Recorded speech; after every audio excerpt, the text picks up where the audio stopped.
Nouvelle-Calédonie, les artistes auteurs privés, à tort, de copie privée. En juillet 2023, le Congrès de Nouvelle-Calédonie votait à l'unanimité une proposition de loi relative à la rémunération pour copie privée.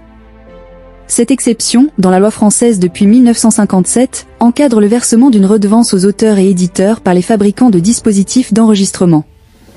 Assurant agir pour la protection du pouvoir d'achat, le gouvernement a reporté à plusieurs reprises la collecte de cette taxe, décision annulée par le tribunal administratif. La rémunération pour copie privée consiste en prélèvement sur les prix d'achat des appareils d'enregistrement numérique, clés USB, disques durs, y compris les smartphones et tablettes.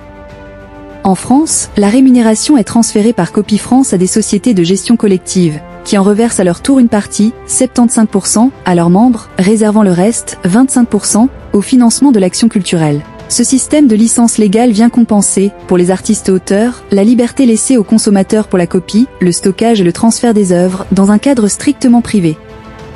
En juillet 2023, le Congrès de Nouvelle-Calédonie votait à l'unanimité une proposition de loi relative à la rémunération pour copie privée, laquelle était portée par le groupe UC Clinks et nationalistes. Accueilli favorablement par les élus, du Congrès, ce cadre légal va désormais permettre la mise en place du mécanisme de collecte, se félicitait alors la Société des auteurs-compositeurs-éditeurs de Nouvelle-Calédonie, SACEN.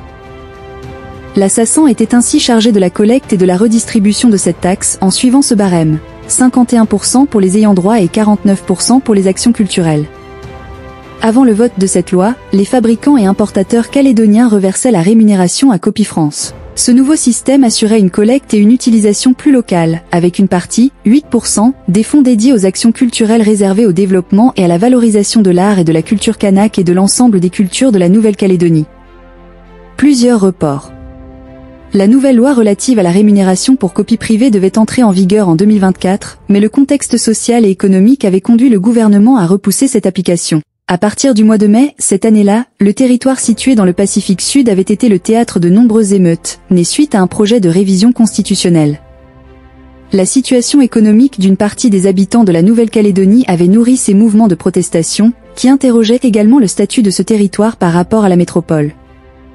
Le 7 mars 2025, comme le rapportait alors la Première, le gouvernement avait annoncé un nouveau moratoire sur l'application de la rémunération pour copie privée, au grand désarroi de la SACEN.